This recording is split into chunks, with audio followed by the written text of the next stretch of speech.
Okay, I hope everyone's well. Long time no speak. Sorry about that. It's been a long process. Not closing down the speed shop, but moved out of its current guise or current premises. So Dorothy's speed shop will be existing digitally for a while. Just making plans for next year. Really, people have asked why you moved out the unit. Well, just because it felt right, and I was sort of felt like I was probably built too much of a thing that I just couldn't contain or manage anymore, and it just needed a bit of a swift, quick kick in the ghoulies to get myself back on track and feel like I'm doing the right thing. I think basically it was taking my passion out of motorcycling, which is always a danger when you turn business or passion into business. You know, you are in danger of doing that. So a bit drastic action, but things will work out, they always do. So I'm just out today on a Euro 5 Himalayan, about to tackle a lane that I found on the green road map, the TRS digital green road map. Not too far from me, but one that had been under my nose and I missed it for ages really, until I spotted it on the green road map. I did it the other day on a Himalayan I have that has got the stock Seat road tyres, or the 80/20 tyres on. I got to be honest, I struggled, and it was that cardinal sin of trying a lane that you'd not been up before, just as it was starting to get a bit dark, late in the day, and it was a tricky lane actually. It took me quite a lot of effort to get up it, get to the end. So I'm out today on a Himalayan with TKC 80s fitted. I'm hoping it just helps me, and to be honest, if I was sensible, I wouldn't come back down here on my own. I think the advice of going out in pairs is great advice. You do lose a little bit of the adventure, but you do gain a lot of security and safety, because the other day I almost had to walk out, leave the bike, because I just couldn't get it up one of the slopes. So I'm an absolute idiot for trying it again. My hope being that with knobblier tyres, obviously I'm going to go up it like Dougie Lampkin or Paul Torres and be victorious at the top. But I'm realistic to the fact that I might struggle just as much, because tyres are a great thing, and on some bikes it makes such a big difference, like the GS 1200 off-road for example. You need knobbly tyres. The Himalayan is a bike that somehow defies its weight and everything else to actually do a decent job with the stock tyres. And there's a large part of it where technique is more important than tyres, certainly on the Himalayan. And so I think this notion that you can just buy your way into better trail riding by buying some better tyres, I'm not convinced. Without better technique, you're only skirting around the edges and giving yourself a little bit better chance, but good tyres with bad technique are still a disaster. So we're going to go tread very gently. There's some houses down here and I don't want to upset anyone. It's one of those lanes that if you look on some maps it doesn't look legal, but it is on my green road map, which is up to date with the local rights of way officer. So one could only assume it is legal, but not signposted very clearly, and there's a big sign saying no through road, so that's always makes you a little bit wary, but we shall see. Very gentle past this house, and then we're into it, we're recording. Second gear looks like there's had some horses through here. I mean, you would be annoyed if you lived in a house at the end of a lane, quiet lane, just so happened to have a green lane running right outside it, and the bloody bikes hammering past all Sunday and Saturday. But I think this is a quiet lane. Second gear, just a gentle bit of chug, just got fingers covering that back brake, clutch even. We've had horses through here, so it's been churned up a bit. Here it's just all about being smooth really. The bike's obviously going off in every direction, or wanting to. And you can't tense your way out of that, you can't wrestle your way out of that. You've got to just let the bike go, be responsive to it, soft arms, soft legs, and try and be as at one with the bike as possible, which is not always easy. And it takes a lot of time really. People I think expect to just jump into trail riding and get it straight away and look like a superhero, but like all things it takes time, practice and disaster. You're never going to be a good trail rider without having the odd spill or big spill or little spill or regular spills, and I think that's why it's oversold, the whole art of trail riding. Get yourself a bike. I've seen it on YouTube. I've seen the adverts for the adventure bikes.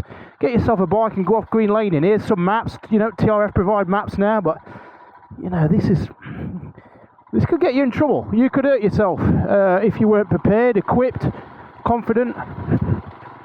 So on first gear up these stones, and that's where it got a bit tricky. Up there's a climb here, tight right. I think it was up here. Was it this stretch here? So I'm just weight back, trying to get some weight over the back. Gentle first gear throttle, trying to keep that going. Yep, we've got that. I made it this far before. It's just trying to keep it bike going, really. The back end is still spinning. This is where I got stuck last time. Come on, ride it through. Feet are down, paddling. Yes. Okay. So we're up that first time then. Bit of a dab, not ideal, I don't like dabbing. But we're through. Momentum is such a crucial thing. To keep the bike going, but keep it going under control. You're going to be under control of the bike, but as soon as on that sort of climby, slimy, muddy surface, as soon as you stop, you're never going to get going again. So it's about controlled momentum, and also knowing the trail helps massively. You know, I knew what to expect then. I knew what was coming the first time, which is always dangerous or difficult when you go out exploring. You don't know the trail, so you know you might do one stretch of road, a stretch of it that's tricky, and you think, well, it's going to get easier from here, but it might get harder. And it's knowing your own ability, limitations, propensity to risk. When you go, you know what, that's not for me, that I'm going to turn around. And then it's having the ability or the right bike to be able to turn around. So coming back to, you know, what's the right bike for the job? Well, you know, that lane, first time down that lane, having never done it before, the best bike would be a postie bike. You know, one of the CT110s I have, a little bike, little trail bike that you can spin around on a sixpence if you need to.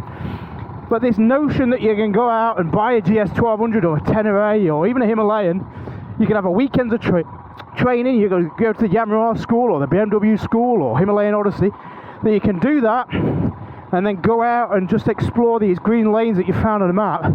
It is a recipe for disaster unless you know what you're doing.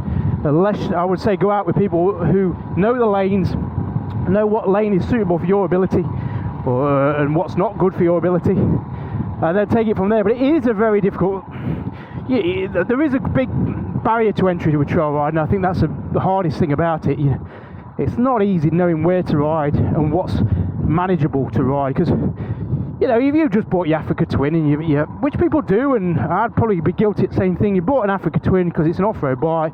You get your green road map, you see that lane, you have a go, you get stuck halfway up that. There's no way you're going to get that Africa Twin out, not without damage, not without injury, not without, you know, crying over some broken plastic. So yeah. So anyway, we made it up. Himalayan, the little goat, did its thing. That was a real soft throttle. That's how I got that up there. You know, if everybody's saying, how do you know, what's the technique on that? Well, soft throttle. Well, soft throttle and let sort of guide the bike, but let it meander. Keep your head up so you can aim to where you want it to go. Soft throttle, keep it moving, and just soft arms, soft knees, soft throttle, soft everything really. And you're kind of guiding the bike up.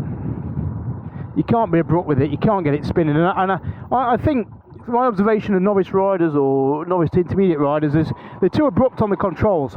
They're too heavy on the brake, too hard on the throttle, and too harsh on the input, which you can get away with on the road. It's not an issue on the road, but on trail, all about soft input, off-road. So that's it. Winter, I'm going to get out and about. I'm going to make a few more videos, get a bit more active with YouTube. It was just difficult to leave some mental capacity to making videos when you're flat out cleaning bikes and fixing bikes and riding bikes. So get some videos, get some comparison videos, and also maybe do a few tutorial videos on off-roading, just for people who do want to get a bit more out of their machines. I am no pro, I am no expert, I am no instructor, but I ride bikes a lot. You know, that's my life, riding motorbikes. So I've probably got a few things to offer, and that's probably what I'll aim to do over winter. And I look forward to getting back out on the road next year. I've got a Land's End Jolly Groats, an Irish trip, and one that goes out to the Isle of Man, and one that might go out to the Alps and stuff, do some off-roading, some trail riding around Millau Viaduct, Millau Bridge. No, God, I'm not a terrible tour guide. I don't even know where I'm taking you. So yeah, so that's it. Himalayan Euro 5 with TKC 80s, which are down pressured a little bit for that section. I'm not sure what to. I just sat there and hit the valve a little bit until I felt a bit of air come out and just softened off the tyres, give me a bit more grip on the dirt. I wouldn't usually do that, but I knew how tricky that trail was going to be, so I did preempt it. So yeah, whatever you're up to, I hope it's going well, really. I hope autumn's bringing you positive things and you're getting out on that bike and everything's well with your families.